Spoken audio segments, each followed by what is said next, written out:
धीरे बोलो, कोई सुन ना ले।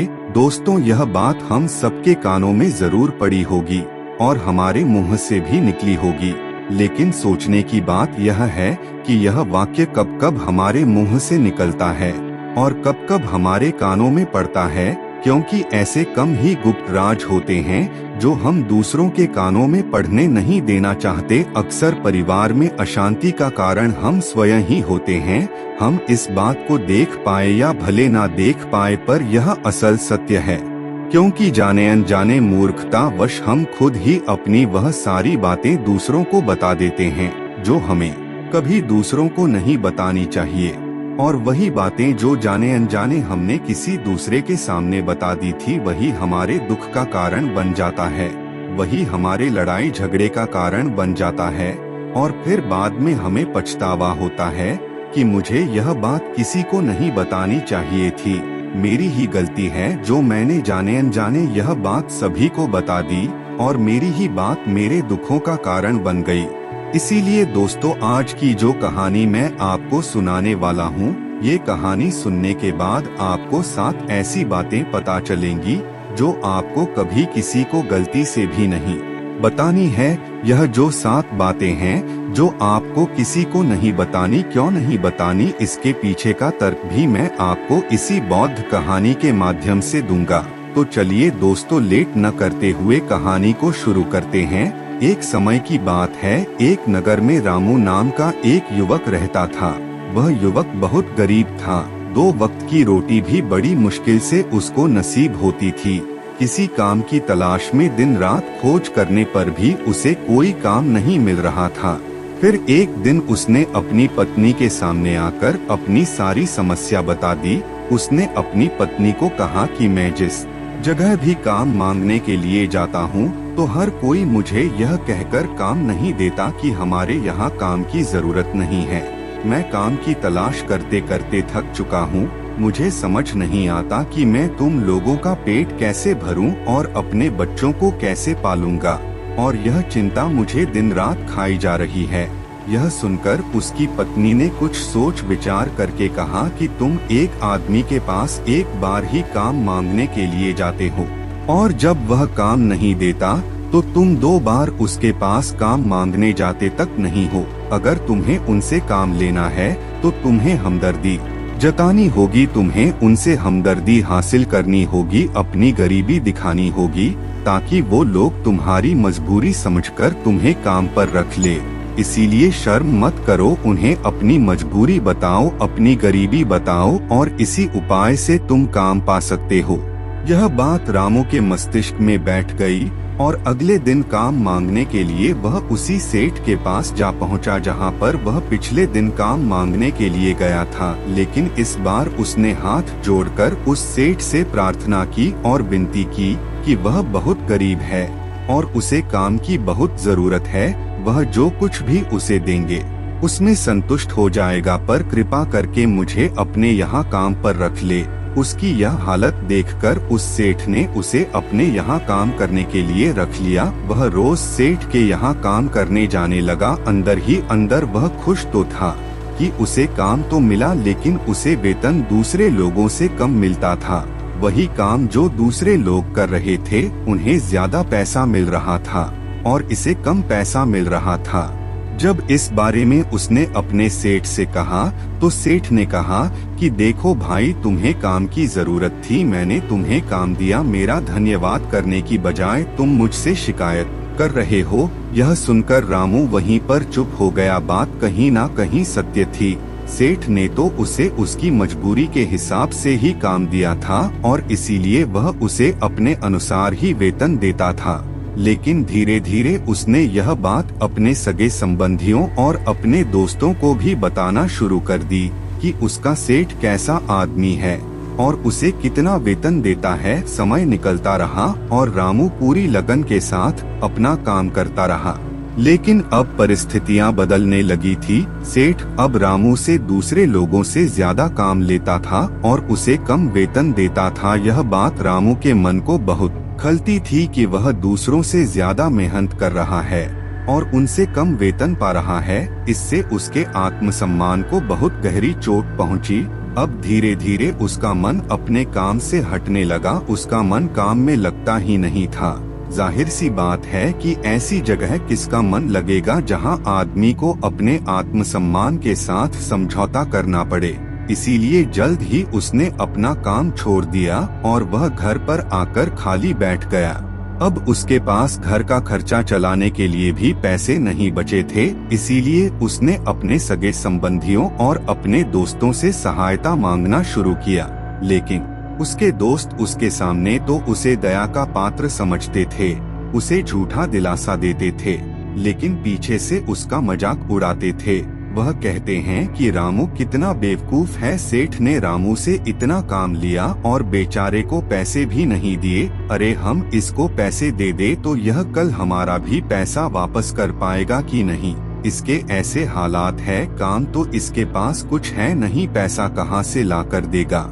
और इसी वजह से रामू की हालात दिन ब दिन खराब होते जा रहे थे।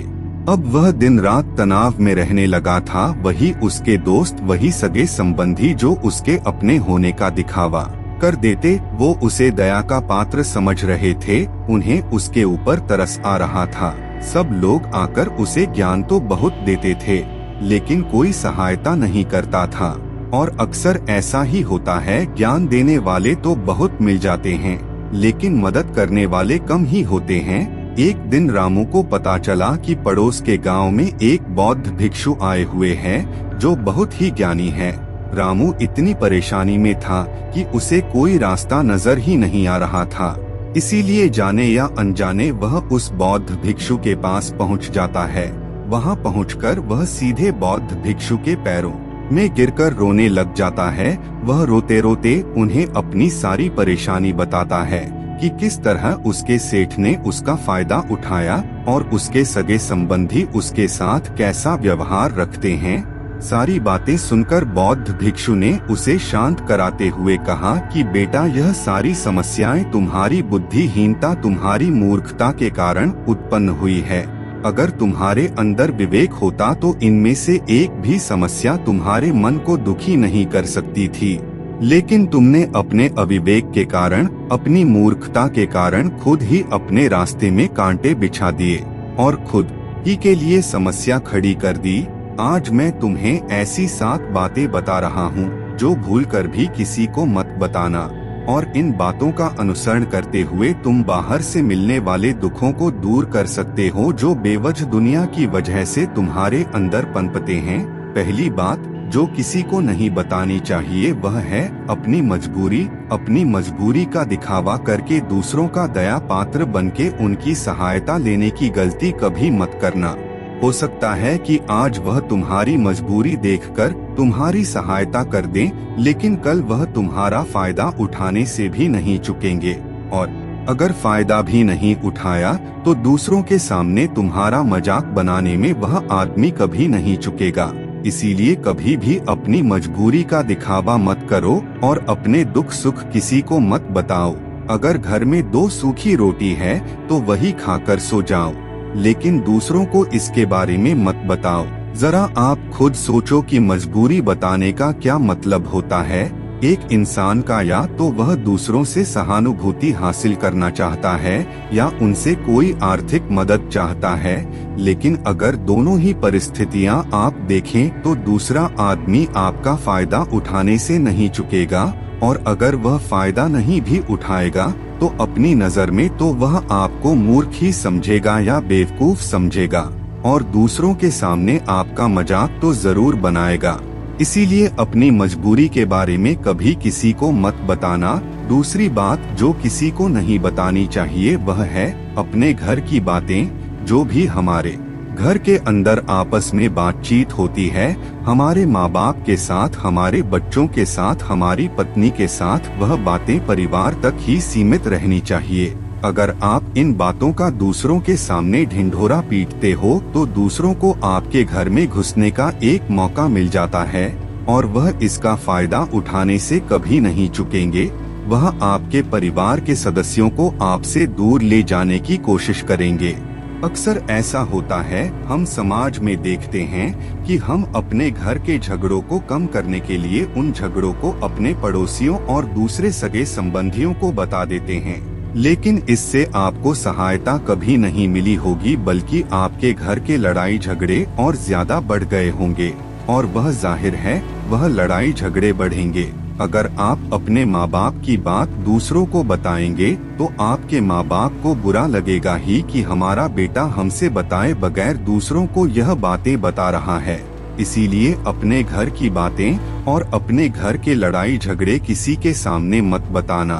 तीसरी बात जो मैं आपको बताने जा रहा हूँ, जो किसी को नहीं बतानी चाहिए, वह सुनने पर बहुत अजीब लग सकती है, लेकिन उसका सत्य भी मैं आपको एक तर्क के माध्यम से दूंगा। मैं कहता हूँ कि अपनी आमदनी किसी को मत बताना। अब अपनी आमदनी ना बताने के पीछे क्या मतलब हो सकता है? जरा सोचिए कि आप अपनी आमदनी अपने दोस्तों को बता देते हैं, तो जब आपके दोस्तों को जरूरत पड़ेगी तो वह सिर्फ आपको ही याद करेंगे, क्योंकि उनको पता है कि अगर आपकी आमदनी ज्यादा अच्छी है तो आप भी उनकी मदद कर सकते हैं, और इसीलिए ज्यादा लोग आपसे सहायता मांगेंगे। और जब आप उनकी सहायता नहीं करेंगे तो वह सोचेंगे कि इस आदमी के पास पैसे हैं, मेरी सहायता कर सकता है, लेकिन यह सहायता कर नहीं रहा है, और इसीलिए आपकी आमदनी आप दोनों दोस्तों के बीच एक झगड़े का कारण हो सकती है।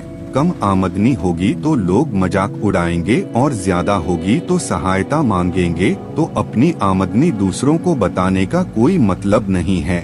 चौथी बात जो किसी को भी नहीं बतानी चाहिए वह है अपनी अतीत की गलतियां और भविष्य की रणनीतियां। जरा सोचो कि अगर हम अपने अतीत की गलतियां किसी दूसरे को बताते हैं तो उसका क्या प्रभाव होगा? वह गलतियां सुधारी तो नहीं जा सकती है, जाहिर है, तो उन्हें बताने का क्या मतलब रह जाता है? आप अपने अंधेरे पक्ष को खुद दुनिया के सामने बता रहे हो, खुद अपनी गलतियां दूसरों के सामने बता रहे हो। इससे उस आदमी की नजर में आपका एक चरित्र गठित हो जाएगा, और वह भविष्य में हमेशा आपको उसी नजरिए से देखेगा।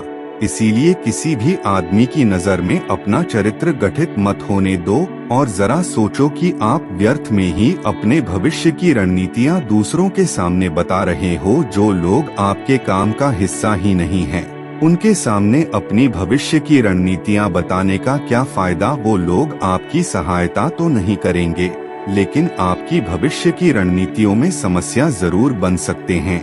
आप खुद अपने विवेक का इस्तेमाल करिए और सोचिए कि आपके साथ भी ऐसा हुआ है कि आपने अपनी भविष्य की रणनीति किसी को बताई हो और वह कामयाब ही ना हुई हो।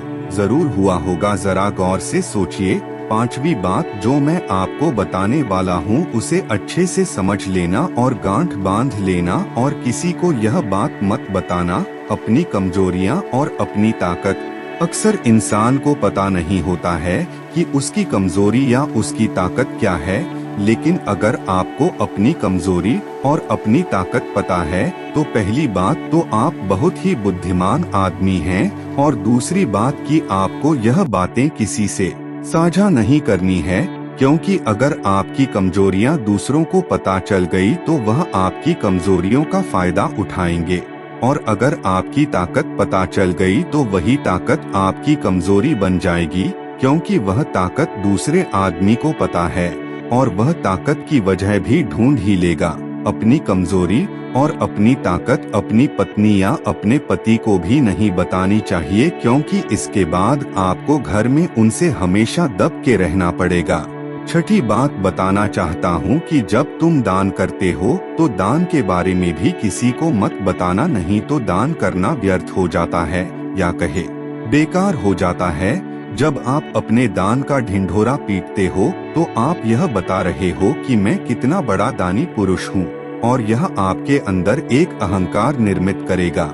इसीलिए दान जितना ही गुप्त रूप से किया जाए उतना ही अच्छा होता है, उतना ही फलदायी होता है। जब आपका बायां हाथ दान कर रहा हो तो दाएं हाथ को बिना पता चले कि बायां हाथ दान कर रहा है। अब मैं सातवीं और आखिरी बात जो आपको किसी को नहीं बतानी चाहिए वह है अपने मित्र और अपने शत्रु आप अपने मित्रों के बारे में अगर दूसरे लोगों को बताएंगे तो वह आपके मित्रों के साथ अपनी घनिष्ठता बनाकर आपको धोखा दिलवा सकते हैं। आपके पक्के मित्रों को आपसे दूर करने की कोशिश कर सकते हैं। अक्सर आम आदमी ऐसा नहीं करता, लेकिन आपके दुश्मन ऐसा करने की कोशिश कर सकते हैं। और दूसरी तरफ आपके शत्रु का भी किसी को नहीं पता लगना चाहिए, क्योंकि आज जो आपका मित्र है, अगर कल वह आपका दुश्मन हो गया तो वह आपके दुश्मन के साथ ही मिलकर आपको परास्त कर सकता है, आपको धोखा दे सकता है। इसीलिए अपने सबसे अच्छे दोस्तों को भी अपने दुश्मन के बारे में कभी मत बताना। दोस्तों, यह 7 बातें जो बौद्ध भिक्षु ने रामू को बताई, इन बातों में संसार के सभी सिद्धांत छिपे हुए हैं। इन बातों का अनुसरण करते हुए आप अपने घर में सुख शांति बना सकते हैं और घर के झगड़े हमेशा के लिए दूर कर सकते हैं। आप इन बातों के बारे में अपने विवेक से भी सोचेंगे तो आपको यह बातें सच मालूम पड़ेगी। दोस्तों, हमारा इस कहानी को सुनाने का मकसद यही है कि आपका विवेक जागृत हो, आप खुद उन बातों के बारे में सोचें जो हम आपको बता रहे हैं। तो दोस्तों, कैसी लगी आपको यह कहानी, नीचे कमेंट करके जरूर बताएं और इस कहानी को अपने दोस्तों के साथ भी जरूर शेयर करें। और दोस्त, तो यदि आप चैनल पर नए हो तो चैनल को जरूर सब्सक्राइब करें, जिससे जो इंटरेस्टिंग वीडियो अपलोड किए जाते हैं उसका नोटिफिकेशन पहले आपको मिलता रहे। नमो बुद्धाय।